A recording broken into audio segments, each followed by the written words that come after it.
Hello, c'est HR, votre chroniqueur. Alors si vous aimez Rambo et Equalizer, Rebel Ridge est pour vous. Je viens de le voir et honnêtement ce film est bon. C'est un réel compromis de Rambo et d'Equalizer. Naturellement, avant d'aller plus loin, voici l'histoire.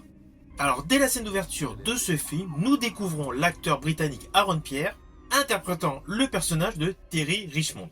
Celui-ci fait du vélo en écoutant de la musique. Une voiture de police est derrière lui, évidemment lui ne l'a pas entendu. La voiture de police le percute. C'est ce que vous voyez d'ailleurs dans la bande-annonce. Assez rapidement, il y a de mauvais agissements de la part des forces de l'ordre, qui de surcroît lui confisquent l'argent qu'il avait emmené avec lui pour payer la caution de son cousin fraîchement arrêté. Et c'est là que l'histoire bascule totalement. Les policiers qui avaient l'habitude de faire assez souvent des saisies de la sorte à plusieurs personnes passant dans la région, là tombe sur un os, c'est-à-dire le personnage Terry Richmond, qui s'avère être un ex-militaire. Et pas n'importe lequel. Alors ne vous inquiétez pas, je n'irai pas plus loin sur les lignes scénaristiques, vous me connaissez, je ne spoil jamais. Mais sachez qu'essentiellement, ce film a beau certes avoir un côté action qui vous est présenté dans la bande-annonce, c'est un film avec beaucoup de suspense, avec une vraie trame policière. C'est pour cela que ce film, pour moi, s'inscrit totalement dans la lignée des Equalizer avec Denzel Washington. Avec, oui, le côté militaire, le côté rebelle par rapport à un flic coriace de Rambo. Dans Rambo, le flic coriace est interprété par Brian Dennehy. Dans ce film, le flic coriace est interprété par Don Johnson. Alors je rajouterai que la performance de Don Johnson est époustouflante. Lorsque l'on regarde en arrière sa filmographie, son jeu d'acteur était essentiellement porté par un charmeur. Que ce soit dans Miami Vice, où il était policier, c'était un flic charmeur. Ou que ce soit dans L'Avocat du Diable, avec Rebecca de Mornay, il avait beau avoir un rôle de méchant, il faisait encore le charmeur. Là, dans ce film, il est complètement aux antipodes de tout ce qu'il a pu jouer. Pourtant, dans sa filmographie, il a fait des gentils, il a fait des méchants. Mais là, son rôle est totalement ambigu et il le joue à perfection. Je rajouterai que dans ce film, autour de lui, nombreux sont les acteurs qui ont une très belle interprétation. Et je rajouterai que pour tous les aficionados du cinéma, ce film Rebel Ridge a la particularité de nous présenter des acteurs incontournables du 7e art. Je pense notamment à James Cromwell. Vous avez pu le voir dans des films tels que La Mutante 2, La Ligne Verte, Le Déshonneur d'Elizabeth Campbell, iRobot, Space Cowboy, bref, il a joué dans pléthore de films. Et là, même si son rôle est assez fugace, cela fait toujours plaisir de le revoir.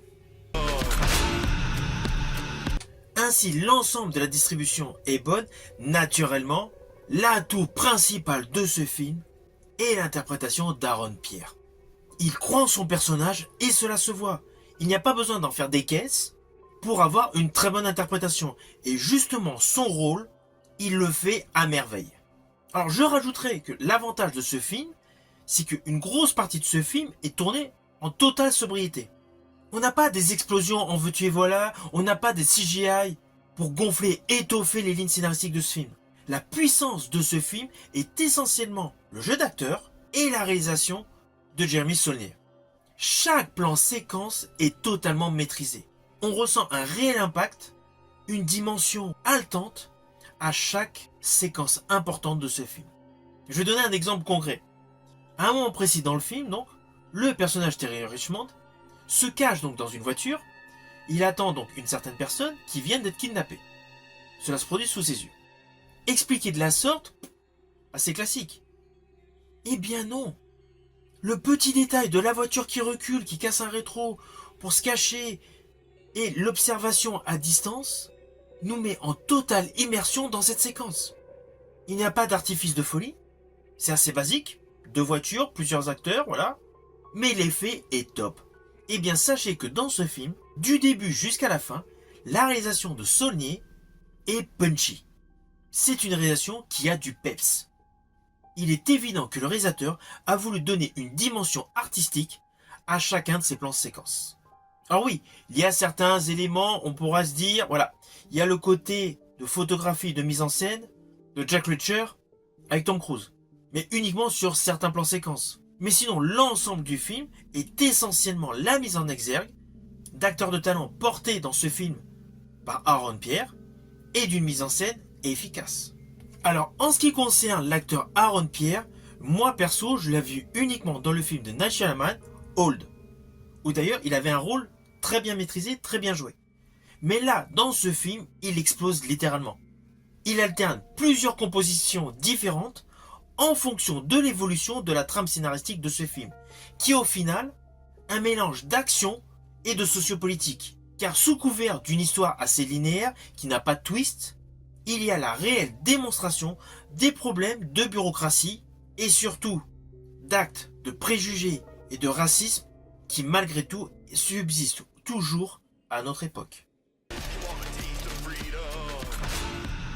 Alors au final, c'est un film que je vous invite à découvrir sur Netflix. C'est un bon moment de cinéma. Perso, j'estime que ce film aurait dû sortir au cinéma.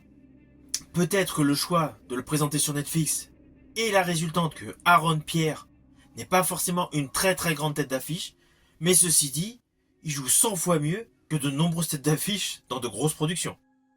Si vous avez aimé ma vidéo, n'oubliez pas, petit pouce vers le haut, pensez au partage. Quant à moi, je vous dis à bientôt pour une prochaine vidéo.